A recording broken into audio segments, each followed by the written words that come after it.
thank you all for coming. And for if you don't know much about me and stuff like that, I'm the non-diet nutritionist here at Haven.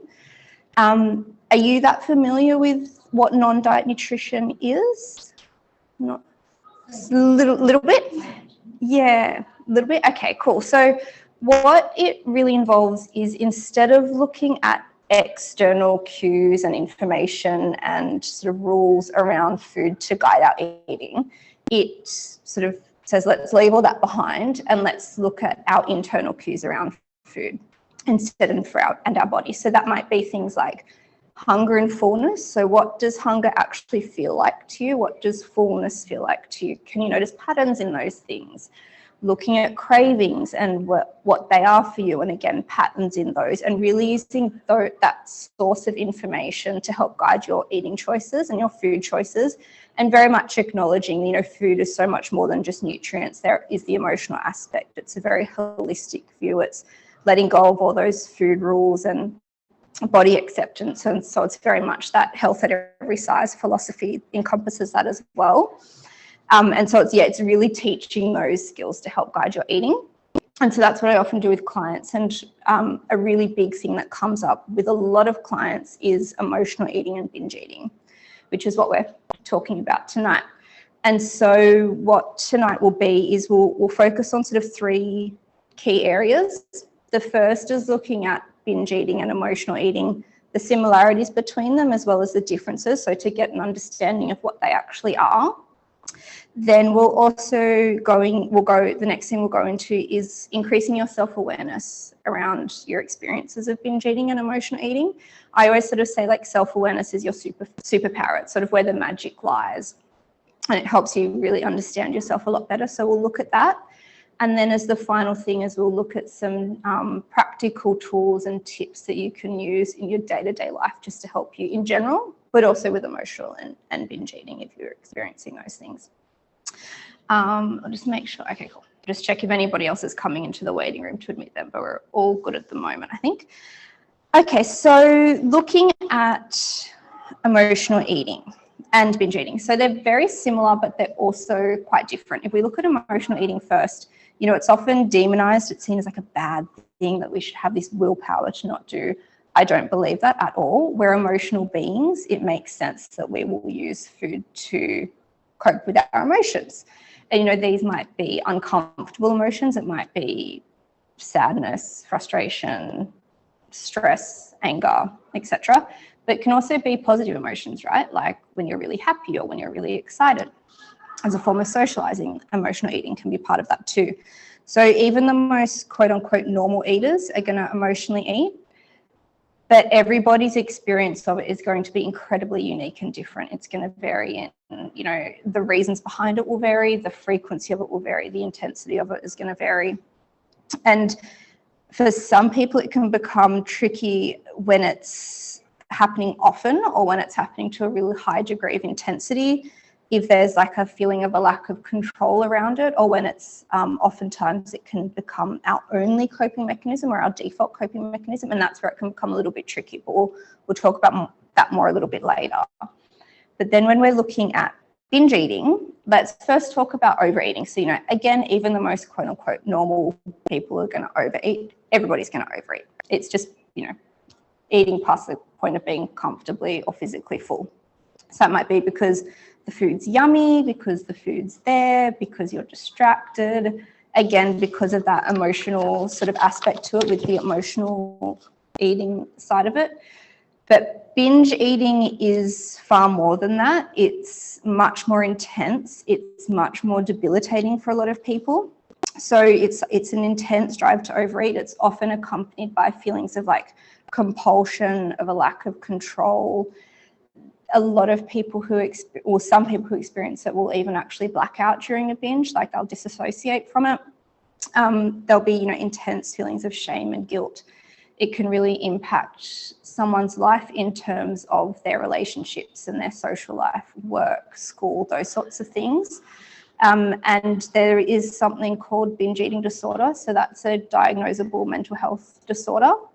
And that, what I find quite interesting is about 40% of Australians who have an eating disorder actually have binge eating disorder. So it's the most common type of eating disorder in Australia. And actually about 40% of people with binge eating disorder are men. So it almost proportionally impacts men and women. And it, usually the onset is usually, or the diagnosis is usually later in life. It can often follow, whether it's childhood or adolescence or, young adult life of a previous eating disorder like anorexia or bulimia or chronic dieting. Interesting. I find that sort of stuff all quite interesting as well. So we've kind of looked, emotional eating, binge eating, and then there are some sort of similarities you can start to see. And that's where I sort of see it as occurring on a little bit of a continuum where sort of emotional eating can turn into a binge. So let's say you've had a stressful day at work and you come home and you eat some biscuits. And then you feel a little bit guilty because you've been trying to cut out carbs. And then so you're just like, oh, screw it, I've already had some, may as well have more. And then you've had half the packet or the whole packet. And then you're feeling quite guilty. So you're sort of like, oh, well, I may as well just eat some ice cream now too. And sort of by this stage, you're past the point of being comfortably full. You're feeling quite guilty. And so you just keep going with the ice cream. And then maybe as a form of sort of self-punishment for that, you then start on the chocolate or the bread or something. And it's stopped serving its purpose as an emotional support, as a way to de-stress, as something like yummy to eat, and you're just forcing it down, or it's that real uncontrollable, can't stop kind of feeling. And that's where it sort of curtails into a binge. So I want you guys and the purpose, this first exercise, the purpose of it is just to start to tune into your own experiences of it. So if you just take a moment to think about a time, it might be a recent memory or a really prominent memory of a time where you've experienced binge eating or emotional eating, and just jot down any thoughts or memories or feelings that pop up around that. The idea is just to get in touch with those sorts of experiences for our next activity. And I'll give you, just pop your hand, or let me know when you're finished with that, and then we'll go on.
All good?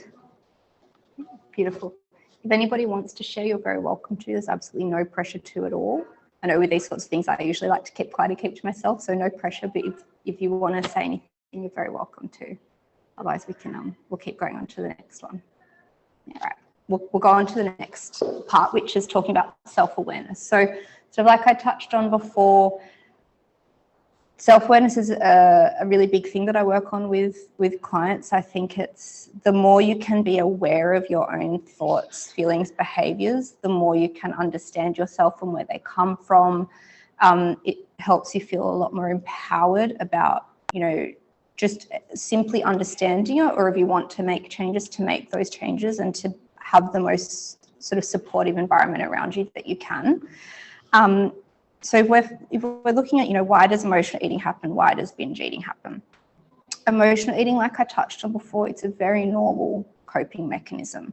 It's seen as this big bad thing, but it is a completely normal part of life. It is totally fine for it to happen. Like I'd said, it can just become tricky when it's our only coping mechanism or our default coping mechanism, and it's a very unconscious or subconscious kind of choice, because if you then think about all the other lovely, wonderful things that could be supporting us that we're missing out on, food is fantastic, but it can only do so much. And so that's what we'll talk about that a little bit more in the next activity, but that's sort of emotional eating is very much related to emotions. If we're looking at binge eating, specifically, this sort of research is specifically related to binge eating disorder. But I find, touching on, is it binge eating? Is it binge eating disorder? To me, it doesn't really matter about the diagnosis. I find that can be limiting, because that can sort of be dismissive of people who might not have it diagnosed, but that doesn't mean that it's not something that's really impacting your life. And it can be so subjective what a binge actually is. Like, what one person calls a binge can be so different to what another person considers a binge. And to me, as a practitioner, it doesn't matter so much about the amount of food that you eat. It's more so the feeling of discomfort and compulsion and intensity that accompanies that. That's what's really going to impact you and your experiences of it. So this can sort of relate to any of that. A binge eating disorder has been linked with certain genes. It can be hereditary. So whether that's another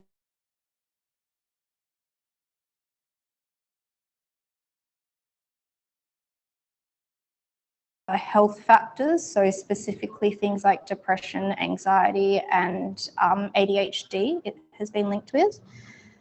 It's also, studies have found links with something called ACEs, so that's adverse childhood experiences. That's basically going back to childhood, really any adverse experiences in childhood. So this could be trauma in all sorts of forms, whether that's sort of what people will say trauma with a little t or trauma with a big T, small life events or really major ones.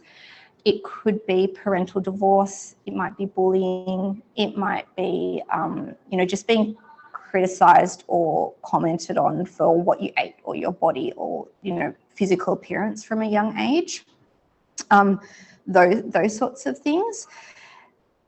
And often what I find most commonly in my work anyway, binge eating relating to repeated dieting or, a history of dieting. So, dieting is a common pattern for a lot of people. I think most of us probably relate to having been on some sort of diet before.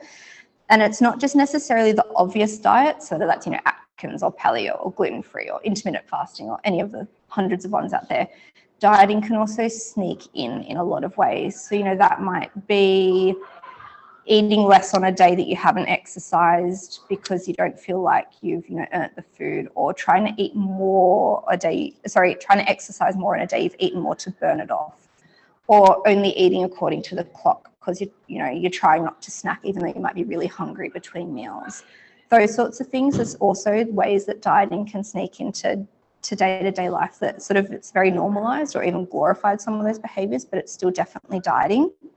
And with that is restriction.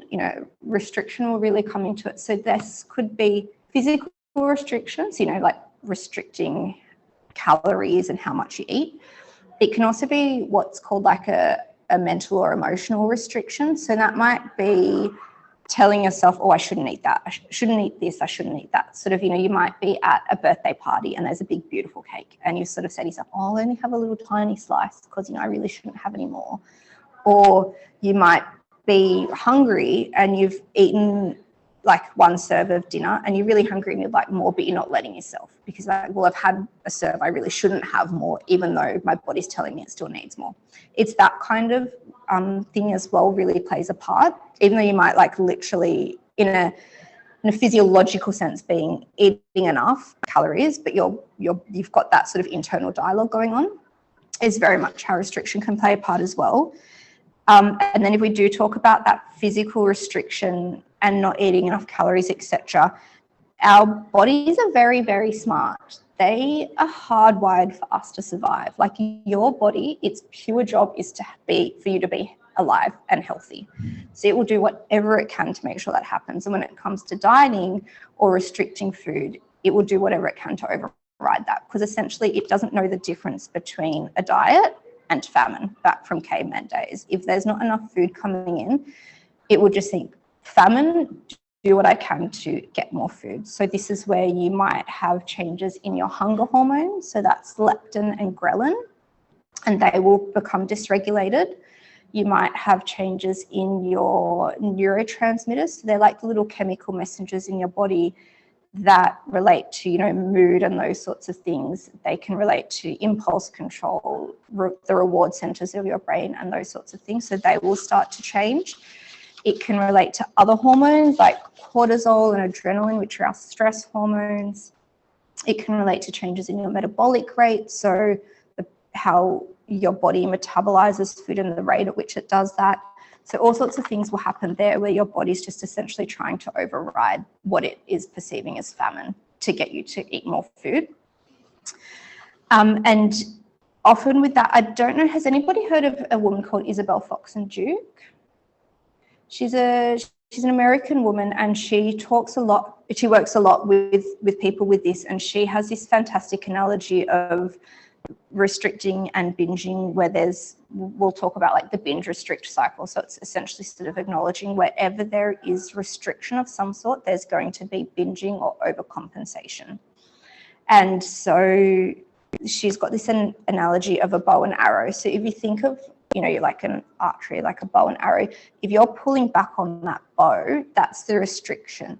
The further you pull back and the harder you pull back on it, like the more restriction there is. And you can hold on for a bit, right? But you can't hold on forever. You can't hold on to that for the rest of your life. And the more tension there is in that bow, when you finally let it go, it's going to go flying even further in the opposite direction, right? So the more restriction there is, the longer you've held on to that for, the bigger the overcompensation or the bigger the binge is going to be when that arrow finally goes flying. And I find that's a really good way to sort of conceptualize it for a lot of people.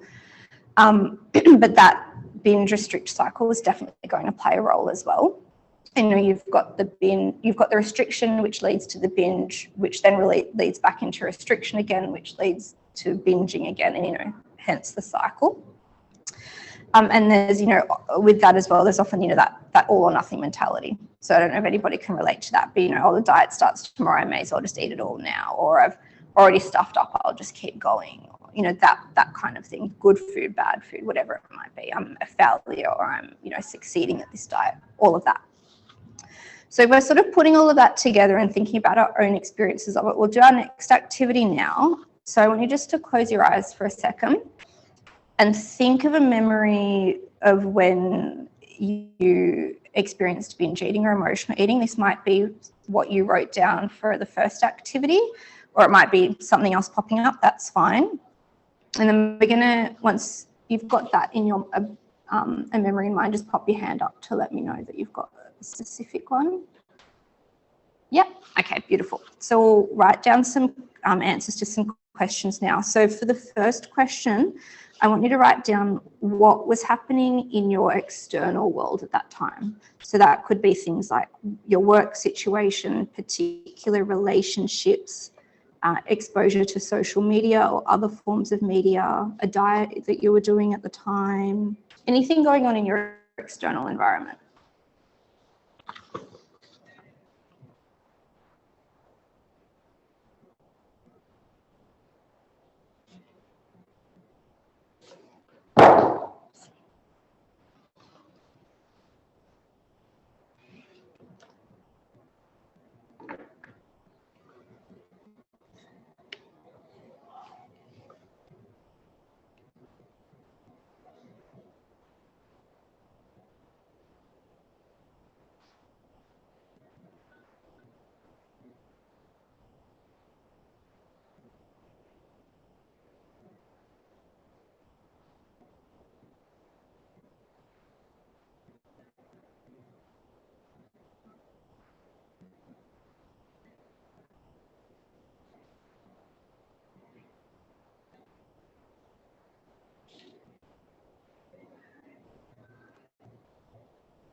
Okay.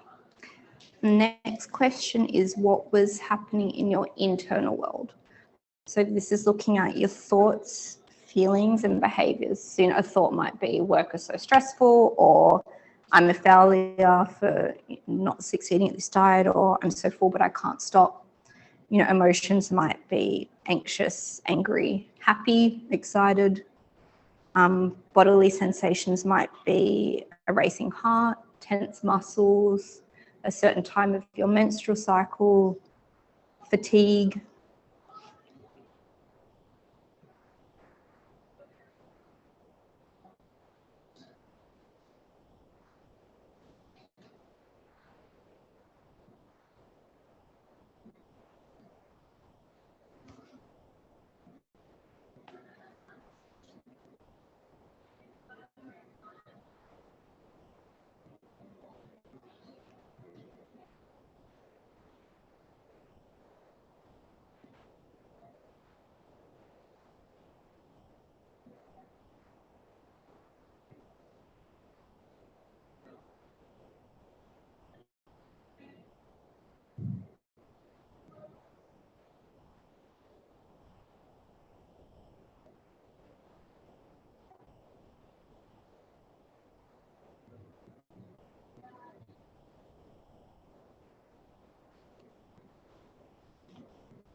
Okay, so we use that activity as a reflective experience to look back on, a reflective exercise to look back on past experiences, but it's a really, really good activity to do in the moment as well, especially when we're wanting to build that self-awareness and to increase it and to start to notice any patterns.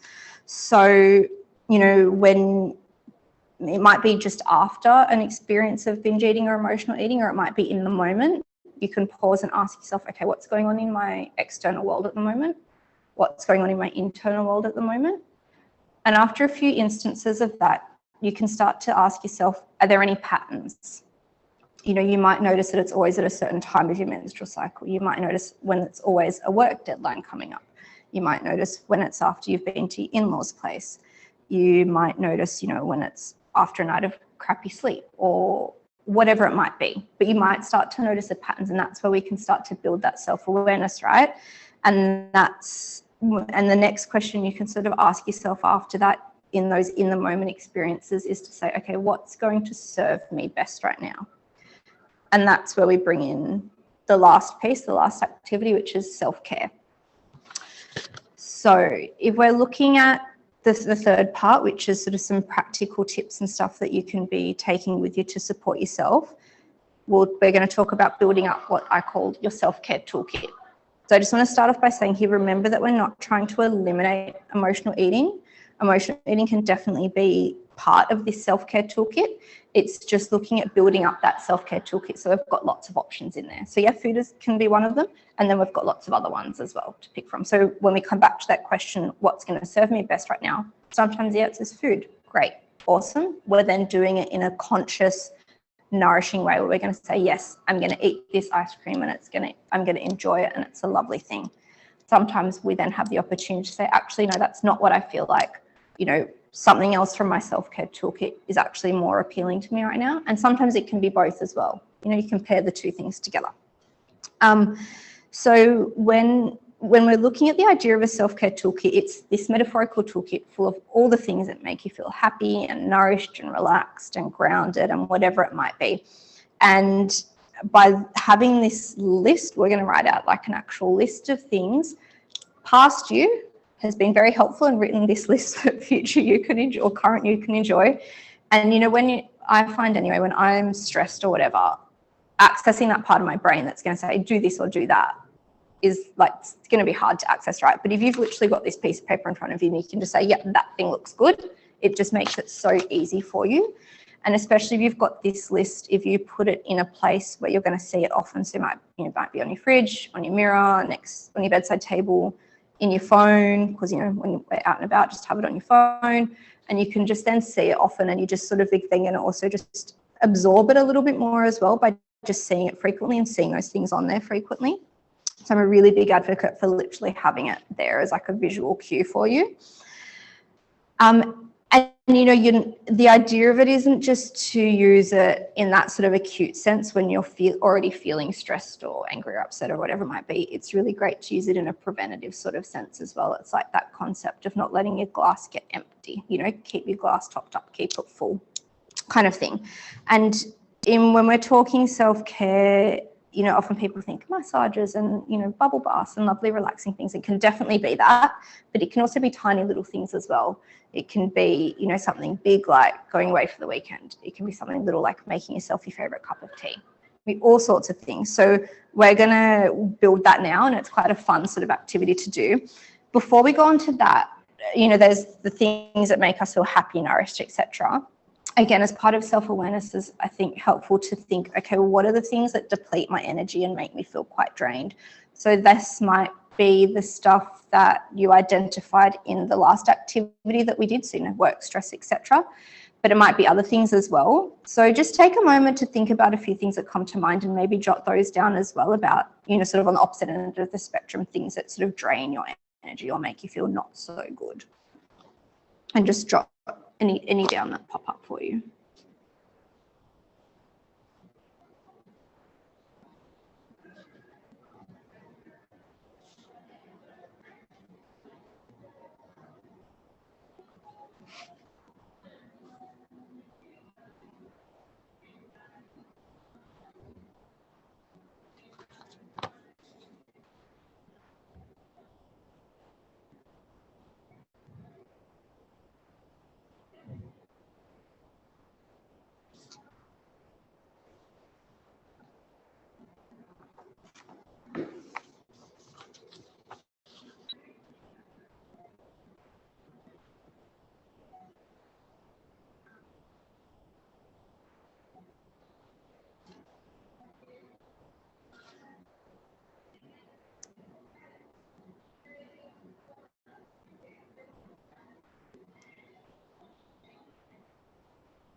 Okay, so, the idea for that, again, is just to bring some more self-awareness to it, so that we can be more aware, and in an ideal world, of course, we're going to say, all right, let's stop doing all of that stuff.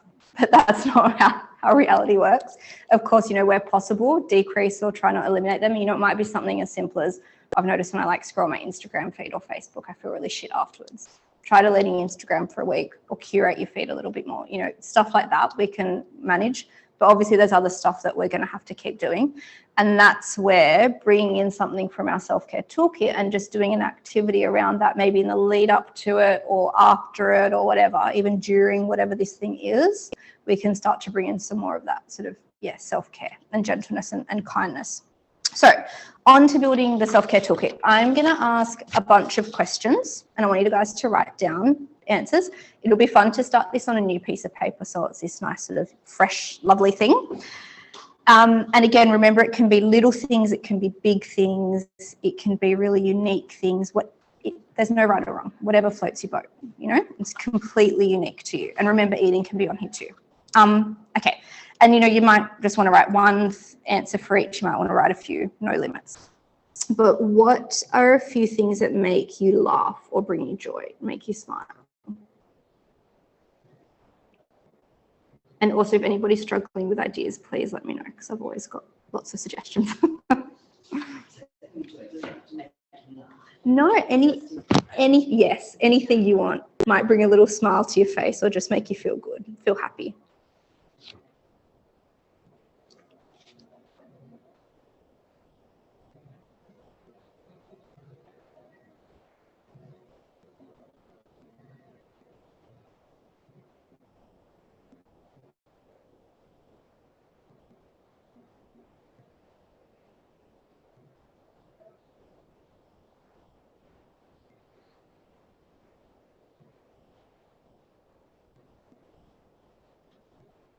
Okay, what sparks your inner child or reminds you of good memories from childhood? So it might be baking a certain dish that you used to bake with your grandma. It might be a board game you used to love playing. It might be your favorite childhood movie. It might be a song you used to like. Anything at all.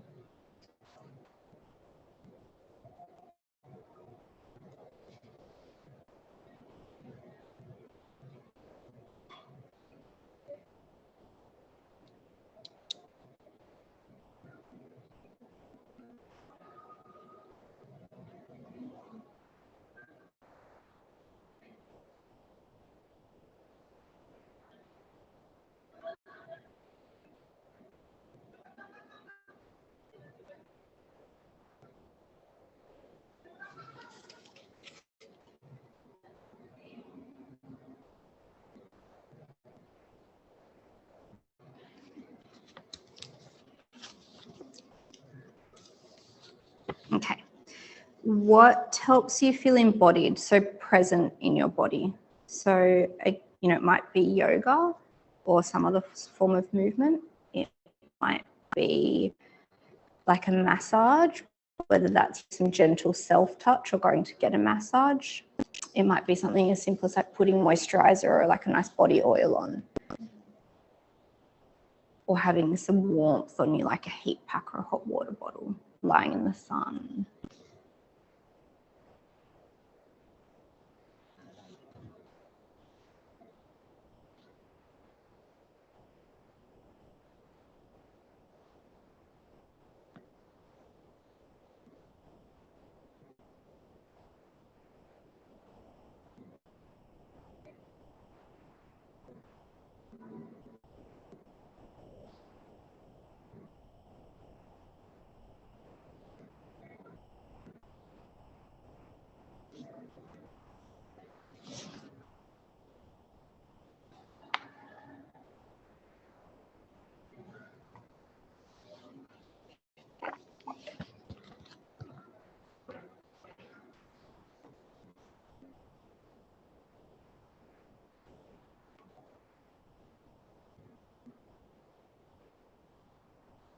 Okay. What helps you relax and unwind? So again, it can be some typical things like maybe a bath or lighting some candles or meditation, some deep breathing, calling a friend.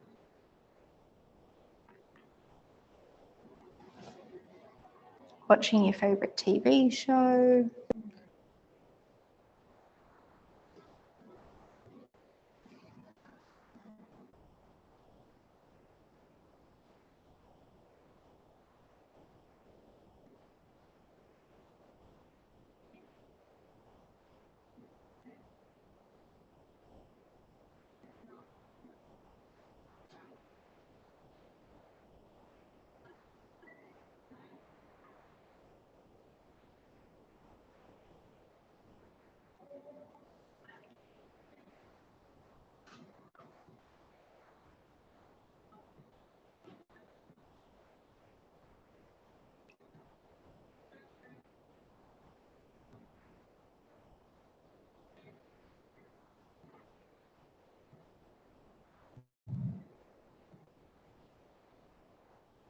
Okay. Next one, what are some ways you could release anger or frustration? I think especially as women, we're often told that's something we shouldn't be angry, we shouldn't express that, and so we bottle it up a lot.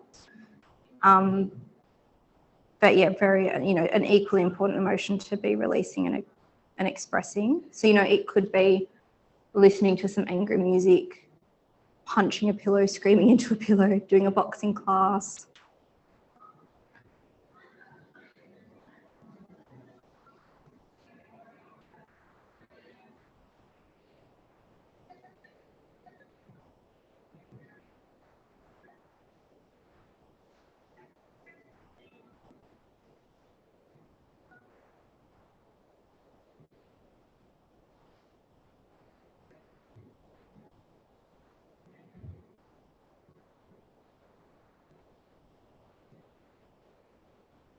Okay, just a few more questions.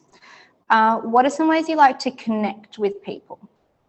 So if you're feeling you want to connect and, you know, it might be with loved ones or with people in your community, some ways you like to do that. So it could be coming to Haven, calling or texting a friend, you know, hugging someone, might even be a pet, like cuddling with a pet, you know, jumping onto an online community and talking to people online, going to a local book club or, you know, a group like that.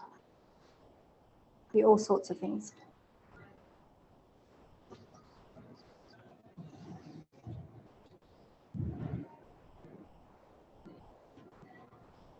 And then sort of on the flip side of that as well, what do you like to do for some me time? You might be saying no to an event or cancelling.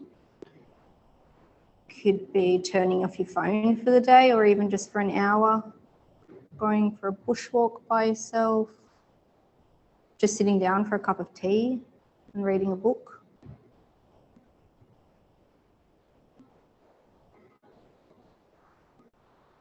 Telling your partner or your kids they can't talk to you for an hour.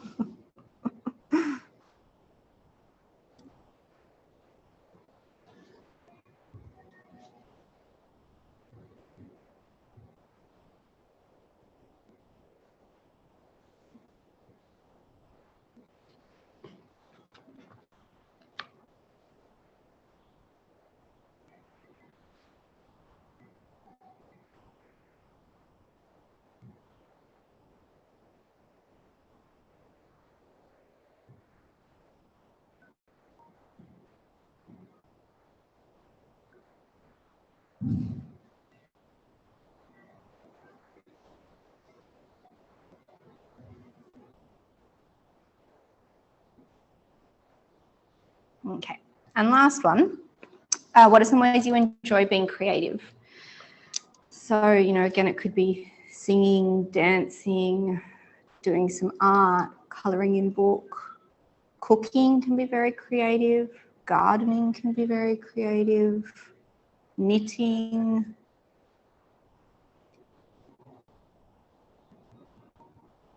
And if you like writing poetry or stories or anything like that. Or even things that you'd like to do that you haven't really done before. So maybe, you know, like origami or some clay kits or, you know, something like that. Things that you'd like to start to explore and do, you've been curious about.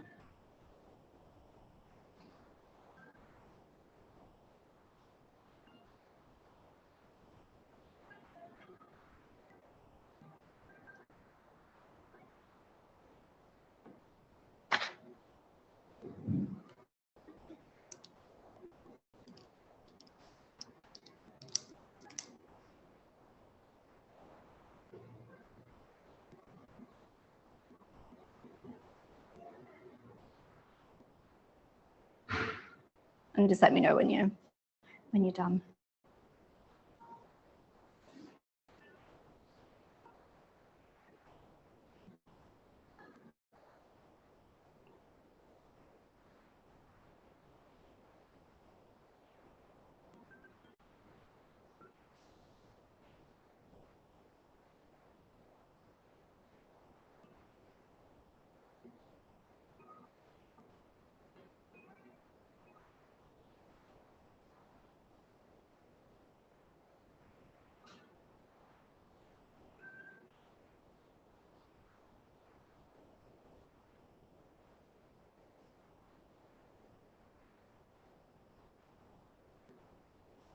All right, all good?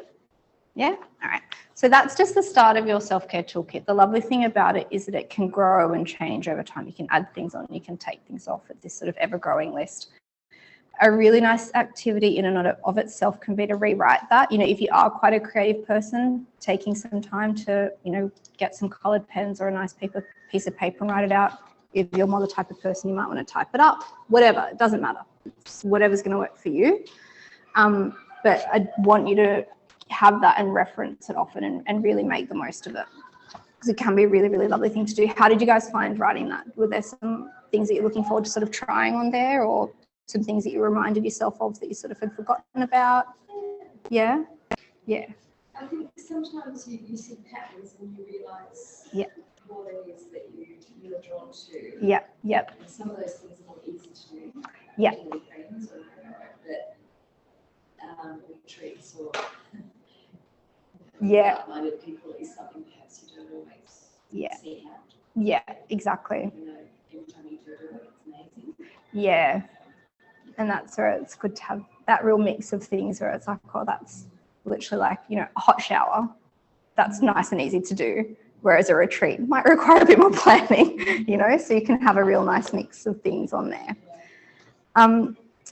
But sort of to go into a little bit of a summary, I just want to re-emphasize emotional eating, not a bad thing. And to re-emphasize that letting go of the diet mentality and you know, that desire to hold on to that, just to let it go, that's where the piece can really start to come in and we can start to see changes. And you know, it's a slow and steady sort of thing to do that. You don't just say, oh, okay, like I'm immune to it now. We've grown up in diet culture. It takes a lot of unraveling. It takes a lot of work there. But if you're still holding on to that, no amount of this sort of stuff, no amount of self-care or anything is going to stop that binging. If that's something you're still struggling with, that sort of restrictive piece.